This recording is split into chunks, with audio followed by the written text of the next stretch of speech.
Tarot! Welcome to White Tarot, where the reader is bubbly, but the readings can get dark. So today I am going to be doing the second half of September reading for Virgo. Let's start off with the Animal Oracle. Ooh, Earthworm, Tiger. Let's see what else. One more.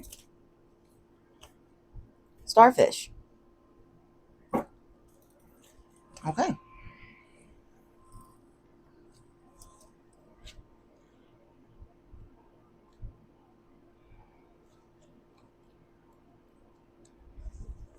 Earthworm. Here we go. Shy, hesitant, reluctant to share inner vision. We have all felt the woes of the earthworm at some point along the way. The earthworm indicates a newbie or novice working to establish confidence in a new field. Others around you may seem wise and experienced, but it's important to remember they once felt earthworm energy too. This card is a reminder not to be intimidated or lose hope. Mastery takes time, and you're on the right track. Besides, rumor has it a beginner's mind offers the most valuable insights. When in balance, earnest, intelligent, valuable. When out of balance, self-conscious, apprehensive. To bring into balance, speak up, risk embarrassment.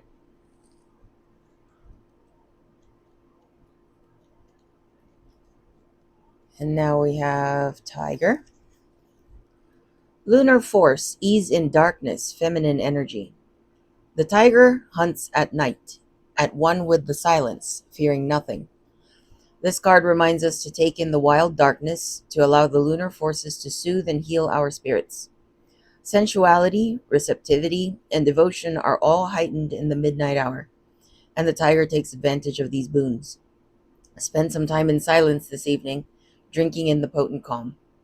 There is nothing to fear in the stillness except the awakening of your own power. When in balance, passionate, strong, sensual. When out of balance, overstimulated. To bring into balance, Chataka, candle gazing.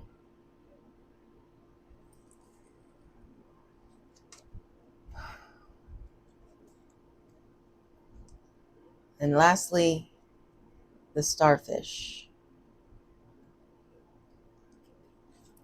I'm already getting some idea of how the eclipse energy has been affecting the Virgos, but I'm kind of blowing through all these so that I can kind of have you guys see the final picture before I get into it. Beautiful, alluring, superficial, or shallow. The starfish is a natural and exquisite beauty, mesmerizing to all. Being around someone with starfish energy is a thrill, like you've been put under a spell of divinity itself. The problem is these creatures have been reliant on how they look and what other people think of them for so long that they may have forgotten their deeper callings. When this card appears, it's important to ask, am I being swayed by outward appearances? What dreams have I put aside to please others?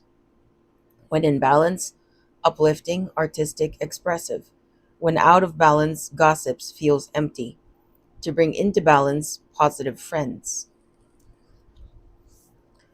So I'm getting a similar vibe from as the Sagittarius reading that I did, because the feeling that I'm getting is imposter syndrome. The feeling that I'm getting is that your life feels like it no longer matches what's going on the inside.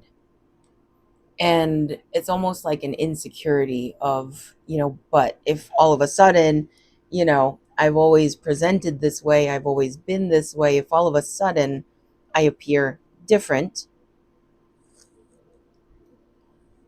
because Virgo is an earth sign after all. And Virgo is a very, I feel like Brie from Desperate Housewives, kind of like keeping up appearances seems to be important to a lot of Virgos a lot of the time. They're very type A, or tend to be, unless there are other placements in their charts that kind of help ease that a little bit. But basically what I'm saying is there is a tendency to overthink, to be a little more rigid. And this feels like that rigidity is exactly what is keeping you from fully embodying the changes that have happened within you in the recent past, or that are happening within you now. And I've said it in another video, but that's the thing about being human, is we're a lot more malleable than we think. I took a psychology class about how personalities develop, and the conclusion of the class was basically, in a nutshell, there is no real such thing as a personality. A personality is, I mean, people have multiple personalities naturally. There's a version of you that shows up at work. There's another version of you that you are at home. There's a version of you that's with your best friend. There's a version of you that's with someone that you feel like you have to guard your energy around. A personality is nothing but a set of tendencies. It's just, you can quantify it, neuroticism, extroversion, introversion, and that fluctuates depending on the situation. No, there's no such thing as a person being, they are who they are. I mean, there's an essence of a person, and that was brought up in class too, where it's, when we talk about nature versus nurture, there is a part of us that is neither, and that is what we theorize to be the human soul. um Scientists haven't quite put their finger on it yet, but I think that's the human soul. They also say that perhaps this is the human soul, but basically what I'm saying is there's a core to us, and that's what I keep talking about as far as healing and growing into who we are, not who we are not someone else, not a different version of ourselves, but who we are. And that's what I'm talking about, tapping into, is the soul, your core, your essence. And that takes shedding the nurture part of things, because a lot of the time we end up developing maladaptive coping mechanisms, and that appears as egotism. Having a very strong ego, having a hard time saying I'm sorry, having a hard time saying no, lack of boundaries, things like that. Those are all coping mechanisms to past situations that traumatized us and left lasting imprints on our psyches. And as we go through life, those things build up, and we get to a point where we're like, how much of me is really me, and how much of me is actually just a response to external stimuli? So I like to say that spiritual growth isn't really about learning, it's about unlearning. And basically what I'm trying to say is that it's okay to change. It's okay to change. It's okay to be constantly changing, because humans aren't really static creatures. We're not meant to be so rigid. We get to be fluid. And people may wonder what's going on with you, but let them wonder. Let them adapt to the new you. Because it seems like whatever you're growing within yourself, whatever you're nurturing within yourself, however you are changing, is directing you more to your core self. Let that come out. Don't worry about what people are thinking. All right, Virgo, love.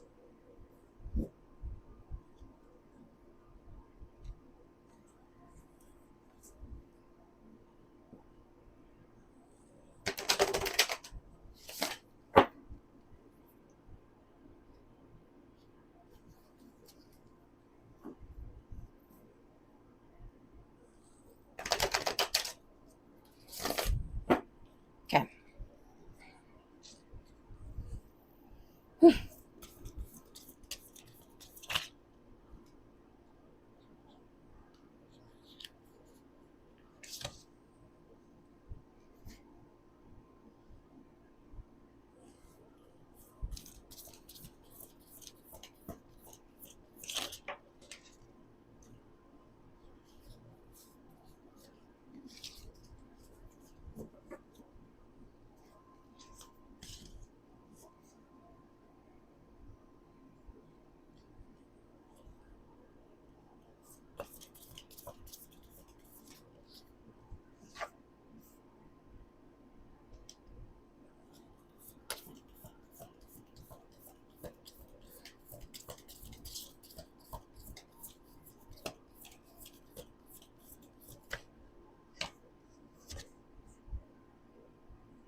I usually don't do challenge positions, but these two came out like that. And I think that that's interesting.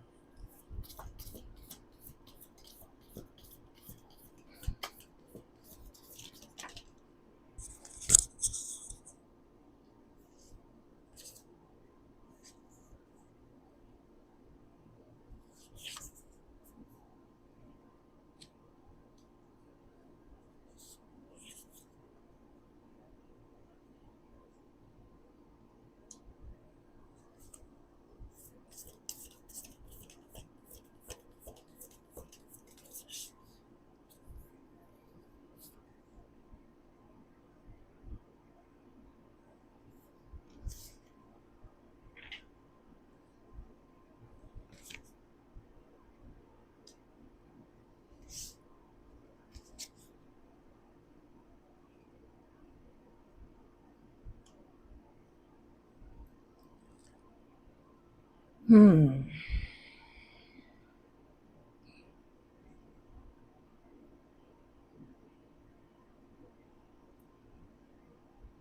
The feeling that I'm getting here, Virgo, is that it's been a while since you last thought to take down your walls.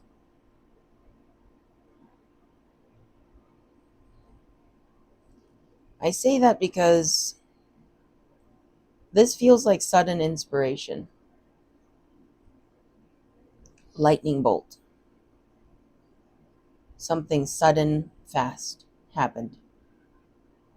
Something good. Then we have the Mother of Cups and Mother of Pentacles. And that's the nurturing side of you.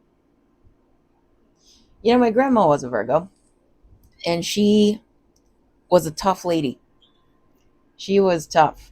She wasn't the, oh, would you like some more cookies kind of grandma. She was the, eat your fucking vegetables kind of grandma. And, but I knew that, I knew that she had a soft and gooey center. And that's kind of the vibe that I'm getting here, is that that's how you've kind of operated, with a little bit of a tough exterior. And this feels more like you're balancing out your toughness with your softness, because you finally found something that's worthy of it.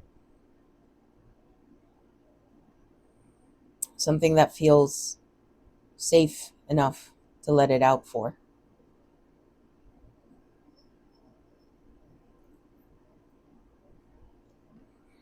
The challenge position being the Seven of Pentacles, Father of Swords, Daughter of Swords. And the way that these came out opposing each other.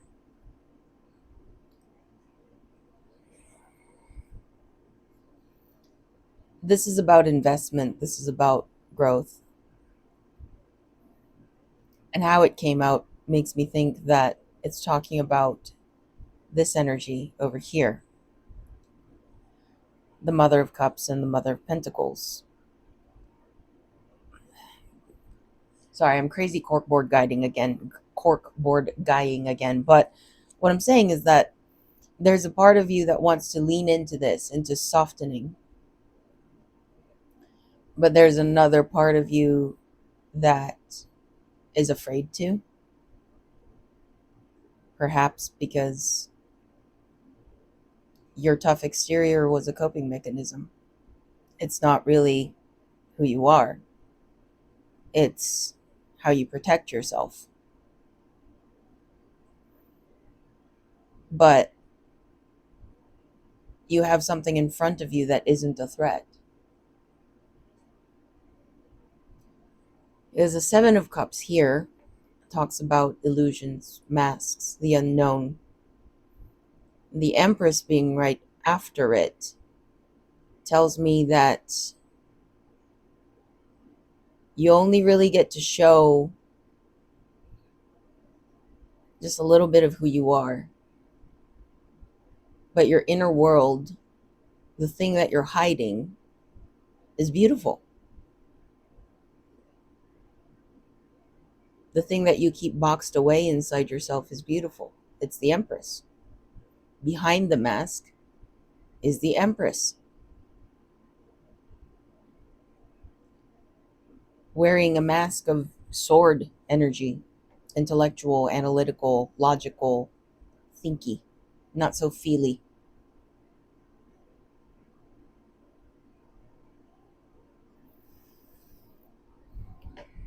And then we have the Six of Swords. And that to me talks about renewal, healing. The Four of Cups, I often talk about it as a missing an opportunity card, as in letting something pass, because it's depicted as a guy sitting there with his eyes closed and he's got three cups on the ground and there's one just floating right in front of his face, but his eyes are closed so he doesn't see it. But it also talks about losing your taste for wine, as in losing your taste for something that you once loved. In this case, I don't think that it's about losing your taste for something that you once loved. I think it's losing your taste for something that once kept you safe for the longest time. Suddenly, the way you've always operated doesn't feel right.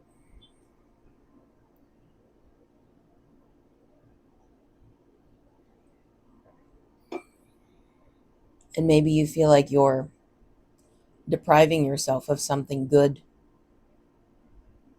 out of fear. I feel like you're very aware of that. That's why you're grappling with it so much.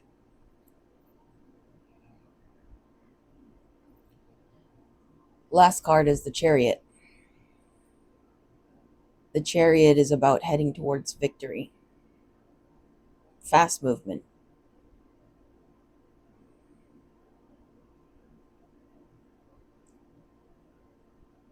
You'll find your way out of this. And maybe all you needed from this was confirmation that it is safe to embody the Mother of Cups and the Mother of Pentacles, the more nurturing side of yourself, the softer side of yourself.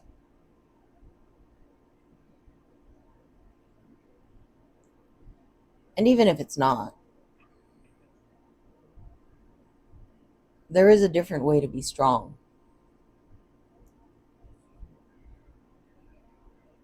There is a way to temper your insides so that you don't need that tough exterior. You don't need to block your own blessings. You don't need to push people out and keep them at a distance to feel safe. Because maybe you'll grow a tougher inside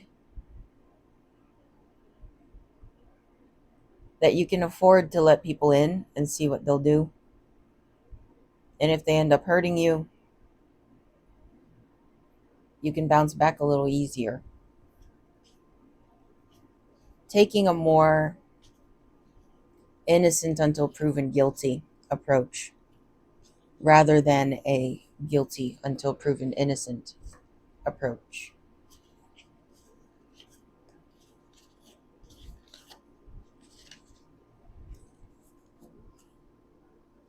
All right, so let's get into Virgo work.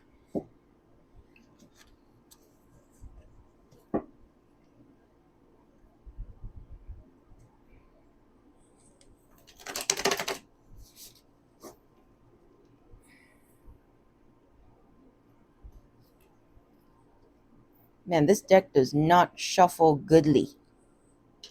Or maybe I just suck at shuffling. Oh, it's doing better. Would you look at that?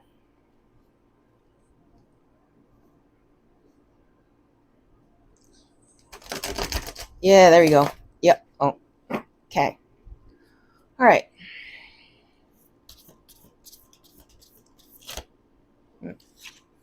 Oh, bye. Four of Pentacles. Okay.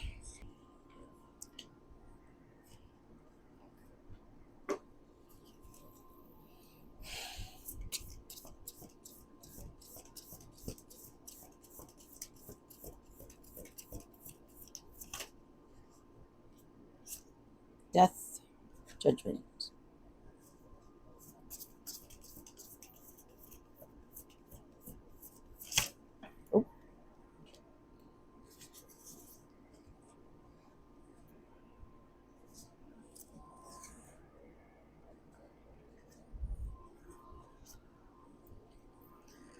Hierophant, Six of Cups, and the Nine of Wands.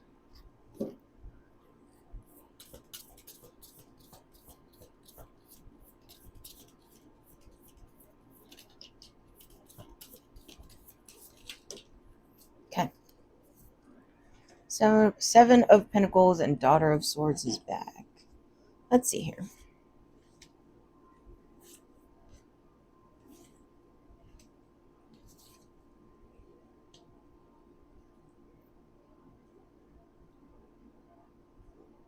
Was this your reading last time, or was it Gemini's? I remember talking about someone saving money to invest in something. Could have sworn that was Virgo. But it's back. So if it wasn't you, that means we're going to have hella entrepreneurs everywhere. Okay. Mm-mm-mm.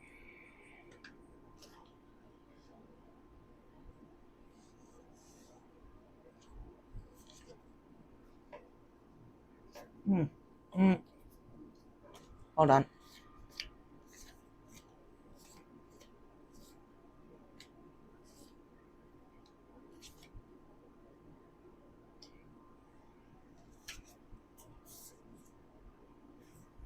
The Magician and the Hierophant together. Daughter of Swords. You. You. You.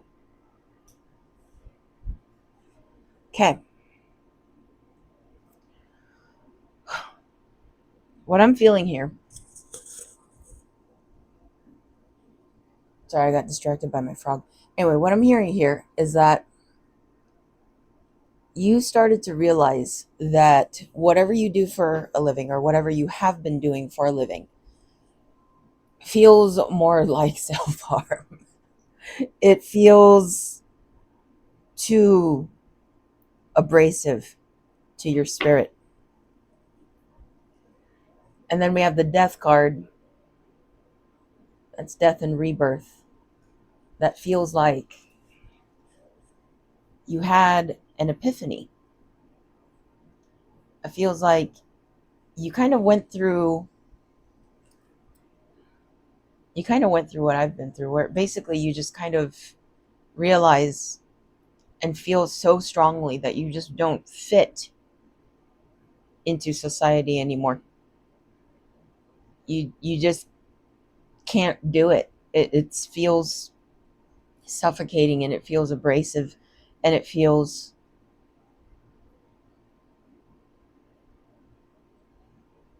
like you're a fish in a polluted fish tank. Like you can't breathe, and the environment's just not for you.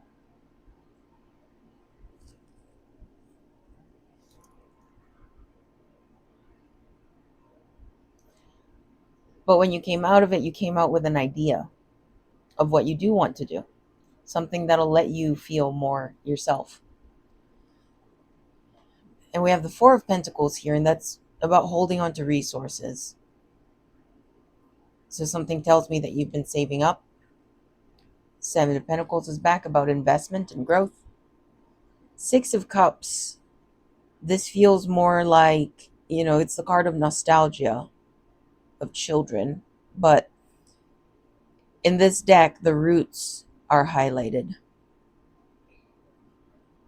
So I take this as my going back to your roots card. This is, you're investing in something that is very close to your heart, something that is very dear to you, something that is sacred to you, something that matters to you.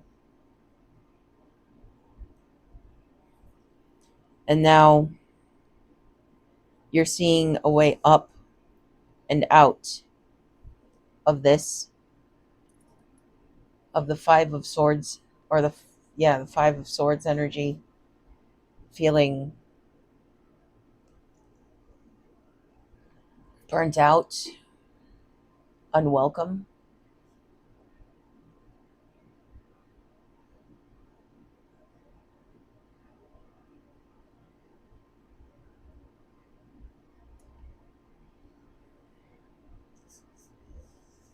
And then we have the Daughter of Swords. So it seems like, in true Virgo fashion, you're taking a route. It's not like you're doing something so risque. It's not like you're doing something that, could flop. You've planned this out. You've planned this out, and you've applied your logic and your business savvy to it. So even though, it seems scary that you're going to become self-employed, or you're taking a new route, maybe going back to school for something, maybe really just starting a business, even though it feels scary. I mean, look at, you got Judgment, the Magician, and the Hierophant. And the Magician is about manifestation. Judgment is an epiphany. It's judgment, a decision. Once you make your choice and you set your mind to it, I don't know how to articulate it, but I do get success vibes here. With the Hierophant being here, the card of deeper knowledge, wisdom, or higher knowledge, deeper wisdom, it feels like whatever you're building here is going to be quite significant in your community. It's going to be something that becomes deeply rooted in the lives of other people.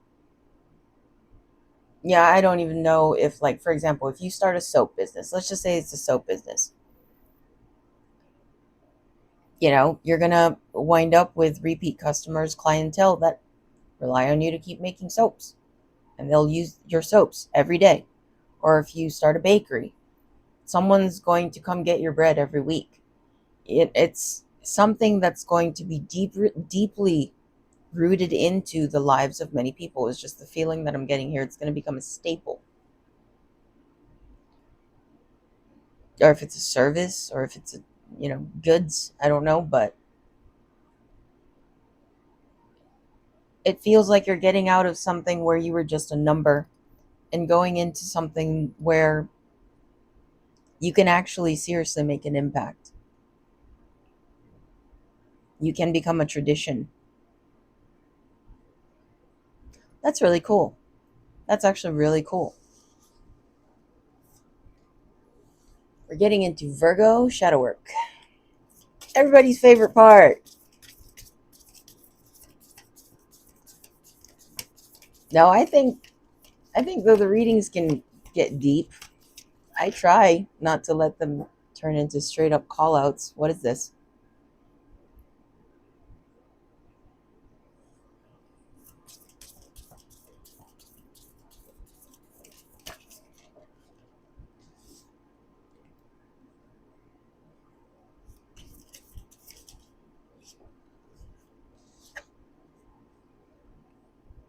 Hmm.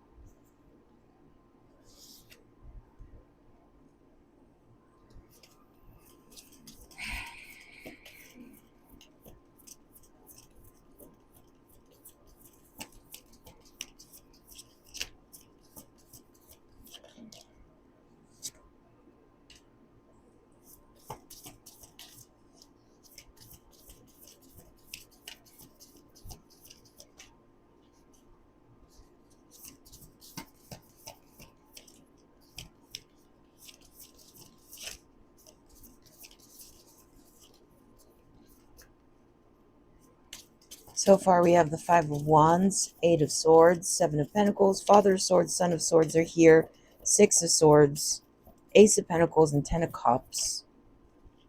Hierophant is back.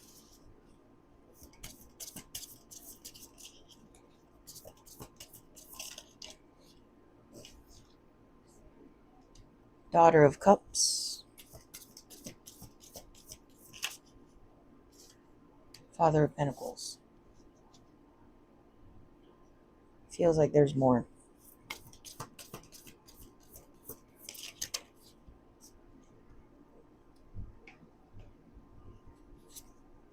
Three of Swords, Hanged Man. Okay.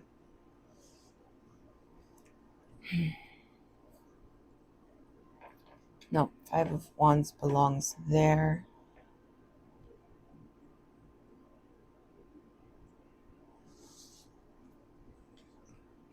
Three of Swords, Hanged Man, Eight of Swords,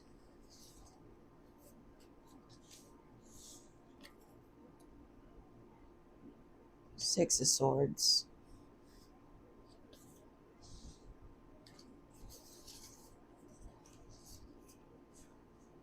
It feels like the Son of Swords goes here. Father of Swords goes here.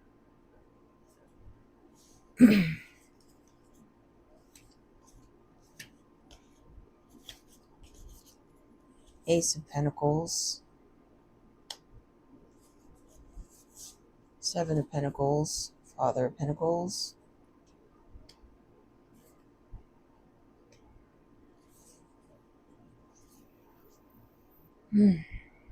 Daughter of Cups, Ten of Cups,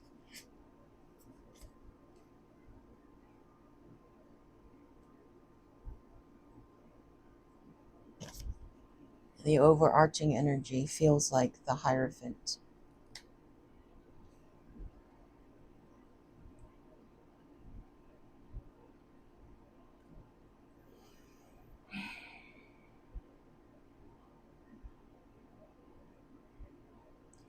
This feels like you're asking or you're telling yourself, I'll be happy when.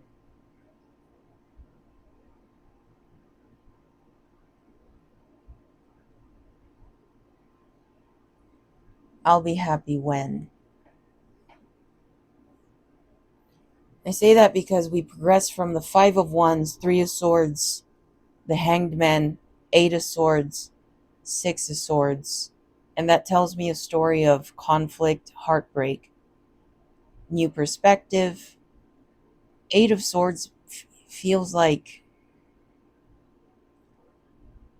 putting healing into practice. You healed here. Putting healing into practice. Six of Swords feels like the rainbow after the storm.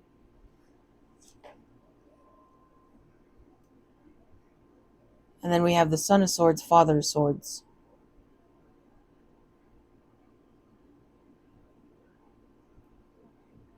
Learning how to communicate. Son of Swords tells me that maybe in the past, you never really knew how to fully articulate how you were feeling. Father of Swords feels like a slower approach to speaking and expressing yourself. It feels like all of the conversations that didn't go the way you wanted coming back, and you wishing that you said things differently, did things differently. Regret. Ace of Pentacles, new opportunity. Seven of Pentacles, investment, growth. Father of Pentacles, abundance, wealth, stability. Daughter of Cups,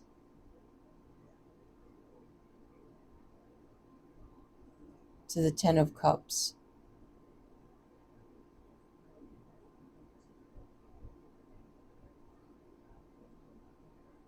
I don't know why what's coming to mind. I know that this isn't what the cards technically mean, but what's coming to mind is like a crush, and then like getting to a point where you're married to your crush. Like all of this just feels like I'll be happy when. I'll be happy when I heal and I live in my healing. I'll be happy when, I learn to handle people better and communicate better, and or maybe even if, I can go back in time and redo those conversations and basically relive my life. I'll be happy when I see the fruits of my labor and I become rich or I become more financially stable. I'll be happy when there's a lot of I'll be happy when. And the Hierophant, being the overarching energy here, feels like it's starting to sink in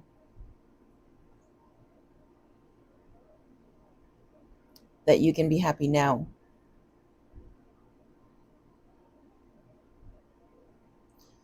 That's another thing about Virgos, is that I feel like they're always trying to grow into something. They're trying to nurture something. They're trying to grow something, invest in something, do something. A lot of the Virgos that I know personally are constantly like starting businesses, or coming up with new ways to make money, or they're always getting into something new. But then they also tend to struggle with a lot of feelings of inadequacy. Like if it doesn't grow exactly at the pace that they planned out, that they're failing somehow. Like they don't, their proud moment is when they make X amount of money from the project that they're working on, not in the fact that they started it to begin with, is the best way that I can put this.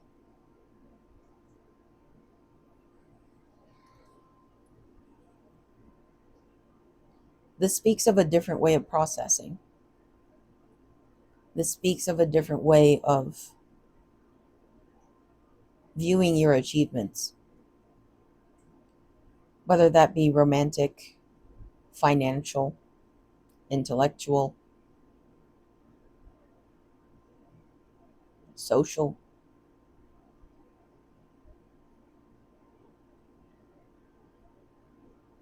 And I felt the urge to just say, Virgo, you're not a failure. You're not failing.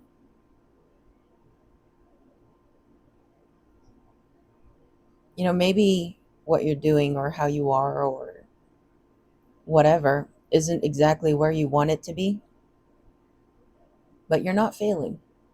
You're growing. You're trying. And that's more than most people do.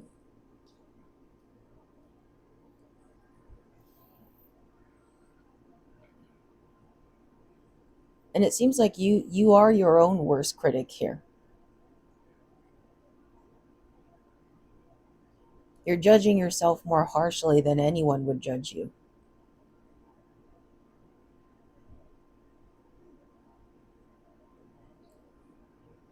I also feel the urge to tell you that maybe the way that you think people perceive you, or the way people perceive what you're doing,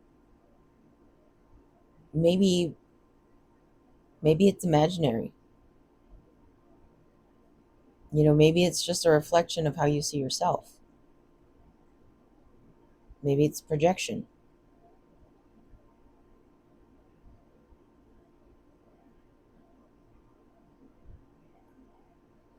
I know a lot of people that are intuitive, gifted, but at the same time also very anxiety ridden, paranoid. And they insist that their anxiety, the voices of their anxiety, is their intuition speaking.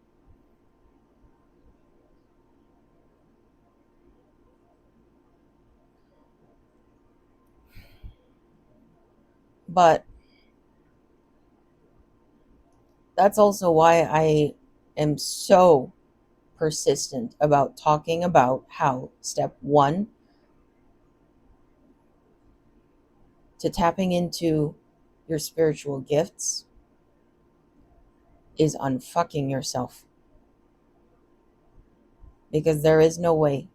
to distinguish between the voices of your anxiety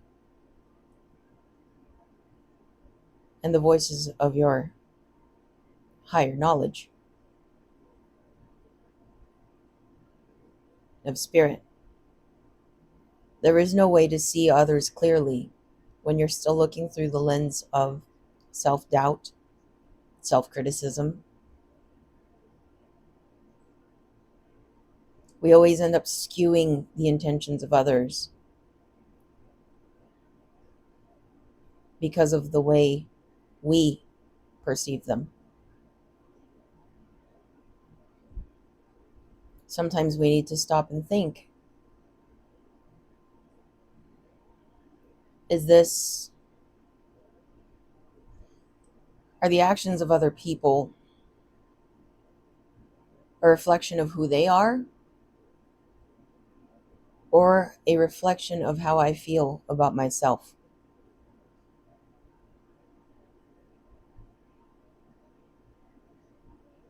I'm talking about this because a lot of this feels very tied into how it is perceived.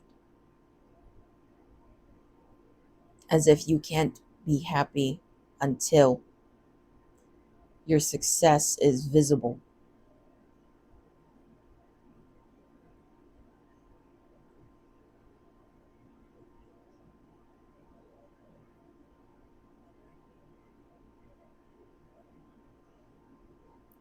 But your success, your true success, is in the beginnings. It's in what you've overcome already. You get to be proud not once you reach the top of Mount Everest, but in just the fact that you started climbing at all.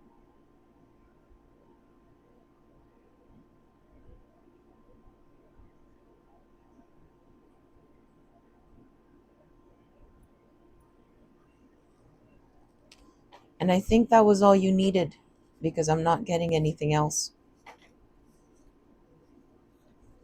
So if that was all you needed, let's say it again. You're not failing. You're not failing. You're doing great because you started. And that's more than most people do. People aren't judging you as harshly as you think they are. Because that's the thing that people don't think about, is that we're all too busy judging ourselves to be really judging other people. And anyone that judges other people, they do it because they're too afraid to look at themselves. They get into other people's business. They worry about how other people are living their lives, and they judge and criticize because they're hiding from the work that they have to do. That means that they're not working. And so, why do you care what they think?